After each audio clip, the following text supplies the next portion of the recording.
Hey YouTube, this is Rock6D here for another game review. Today we have Concept Destruction, a very simplistic uh, car derby type game. Um, what did I think about this game? Well, let's go into that. First off, let's talk about the graphics. Uh, this game is going to display in the background, so if you hear game audio and stuff like that, I'm going to be trying to talk over it, but uh, yeah, the graphics are very simplistic but clean though. That's what I enjoy about the graphics, at least, is that they're very clean, straight to the point. There's no weird motion blur.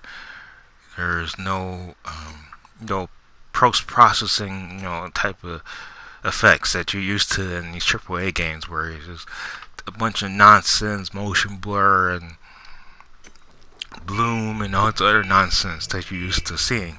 It's just straight to the point. Skybox, sun in the sky, shadows being cast on your car, but everything's very sharp and straight to the point. You're able to see everything you need to see. There's nothing else distracting you. So, uh, also the game, mimics, like I guess, an office space, so to speak, or a studio space, which you can see the theme where you see like uh, the graph background and stuff like that, the graph paper background, often used for like artists and stuff like or architects. So that's the kind of theme you're gonna be seeing through this whole game. And I hope you like that type of thing, because that's what it is. That's practically the whole game that looks like that. But yeah, as you can see with the different cars slamming into each other and stuff like that, it's still very clean, straight to the point, graphics wise. Now, gameplay. It reminds me of Twisted Metal mixed with Rocket League, where in Rocket League it has like the weird kind of physics where your car can just flip around and do all these really cool acrobats. Uh, your car's not going to be doing that type of stuff because you don't have like a booster or nothing like that. Uh, Now you can, while you're doing your primary attack, like ramming into people, and that will like change up the physics of your car and the other person's cars too, because it'd be harder to control your car and hard for them to control theirs, because due to the fact, if you ever been in an accident or seen one, the car's just not going to drive like the same way it was when it was like perfectly brand new, especially if there's frame damage. Like instance for on my car right there, uh, the whole front end is smashed in, but yet it's still driving because I still have one wheel that's still functioning. And that's something you have to get used to too while playing this game, is that you may think you're out of the game where your car gets smashed up like this, but no, you can still drive your car around as long as there's functioning wheels on there. You can still drive and you're still in the game. So don't think you're out when your car gets smashed up from the front or something like that. No, you're still playing. So I think that's kind of cool and kind of bad at the same time, because a lot of times playing in different levels, I just couldn't move my car or do very much anything, and it was just because my car was just so smashed up I couldn't do anything. Couldn't ram anybody, couldn't do just anything at all. And the game still expected me to get a set amount of points or take a set amount of people out. And I'm just sitting there like, I can't even drive my car anymore, so I just had to reset the level, and that's it. Which is something you might have to be doing, is resetting the level a lot to get your car back to normal and just be able to play the game. So now sound. As you may have noticed, the music is off in this gameplay. video in the background, and that's because of obvious reasons, copyright, and I just didn't like the music. I don't know. It just felt like YouTube copy-free music. It's just like free music that you could get anywhere, and it just plays in the background. Maybe that's what the developer was going for. Maybe it was like the budget of the game was just too much, and just like music wasn't really a big priority in this game. But it's kind of like generic hype music. I can't really play any generic hype music right now, but you know what I mean. Like on a lot of YouTube videos, it was like that kind of was the EDM type music, something like that. But or on family channels or YouTube where there's just a lot of generic type music that just it doesn't sound threatening or anything like that, or there's no words to it. That type of music, that's what kind of plays in the background. A lot of background noise, so to speak. And the music, I just didn't like it. It just didn't get me hyped. I didn't want to play more of the game because of it. So I just kind of turned that off. So there's that with music. Multiplayer. Unfortunately, in my review, I didn't get a chance to mess around with that.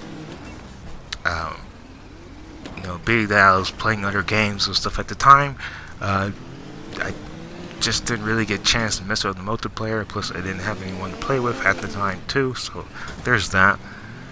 So if you're thinking, well, there's more to this game besides what you're going to be talking about, then yeah, there is more to this game. There's a whole multiplayer component, which I'm sure if I was able to play that part of the game, it probably help with my decision on this game, which is, I don't know, I just think this game's kind of boring.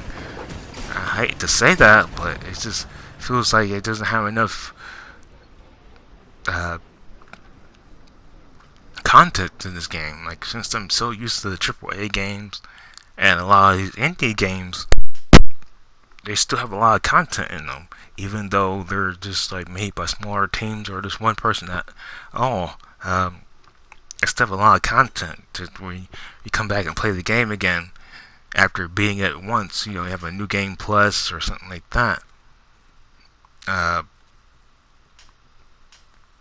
don't know. It's just like not enough content.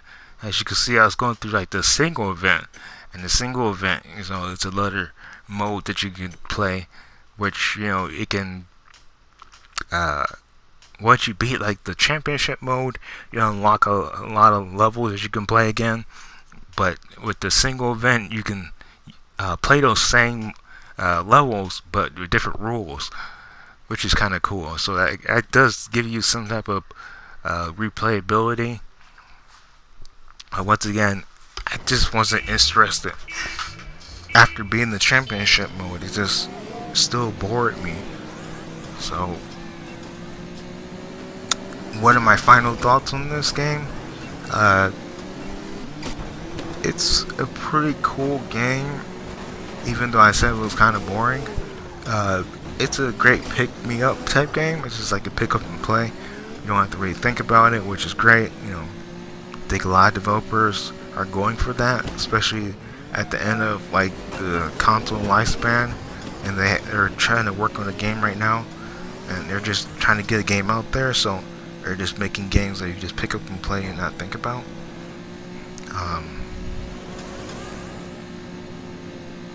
But yeah, just to me the game's boring, but maybe to other people it's just really a lot of fun. It's a great pick-me-up game, but to me, it's boring. And that's nothing against the game. The game, it works great, performs great. I didn't have any problems. I didn't like skip frames or anything like that. I didn't have any problems jumping into a level and just playing as normal. But besides the music not really,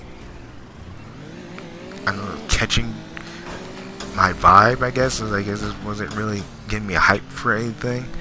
And the weird physics sometimes with your car, where you just couldn't drive at all. But then the game has their timer on each level, So you really couldn't just sit there and just be like, oh, whoa. Excuse me. You couldn't just sit there and not do anything. You have to restart the level then once your car is pretty beat up. So, if you're just looking for a new game to pick up and play, then catch this on the sale if you can.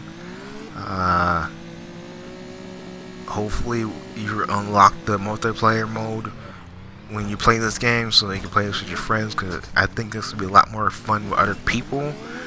Not the single player components. It just don't feel that there's enough content to play this by yourself. Okay, it gets boring very quickly if you do.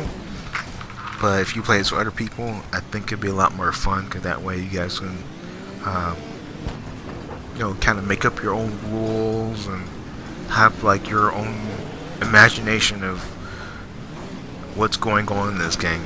Like, oh my god, you got me, or when your friend hits you with the car and stuff like that. You get really excited about this. But playing it by yourself against the AI opponents that are, I don't know, a mixed bag. They're not like that hard to take care of, but at the same time they're kind of aggressive at some points, and you're just really wondering, like, geez, what setting is this on as far as difficulty? But then at the other point, just be like, wow, these opponents are really dumb. So it's a really a mixed bag when it comes to this. But yeah, that's my review. I don't want to drag this on any longer. The game is very simple, clean, great presentation, but the music is very generic. If you're gonna play this game yourself, of course you have music on, you have to worry about copyright. But yeah, the music does sound very generic. You might get bored of the single player content, so the multiplayer component will definitely fill that in, that void, hopefully, for you. But yeah, I would have hoped this would have been on the Vita. At least I heard at the time of when the game was being developed and stuff that they were considering the PlayStation Vita, but the Vita apparently couldn't run it or something. The game apparently, or the engine that they're working with was like so updated that you couldn't go back and use the Vita as like a target, a platform to use. Because certain game engines, they won't let you like develop for the Vita anymore unless you code it yourself, I guess. So that's one thing I was hoping with this game was it was going to be on PlayStation Vita, but it wasn't. It's just on PlayStation 4, Xbox One, and the Switch, which is no problem for those of you who have a Switch. So that means you do have it on a portable. So I think it's more suited for a portable system versus the home consoles that you can't take with you. Because like the home consoles, like you expect so much more content, but with the portable system, it's just, I think it's just make a better game for those of you on the go. You need something quick to pick up and play. Then yeah, this game is for you. So if you can pick this up on Switch, not on PS4 or Xbox One, unless you really have friends that only have PS4 or Xbox One. But if you're playing this by yourself or need something else to pick up and play to occupy your time, then maybe this game will be for you. Anyway, that's my review of Concept Destruction. Thanks for watching.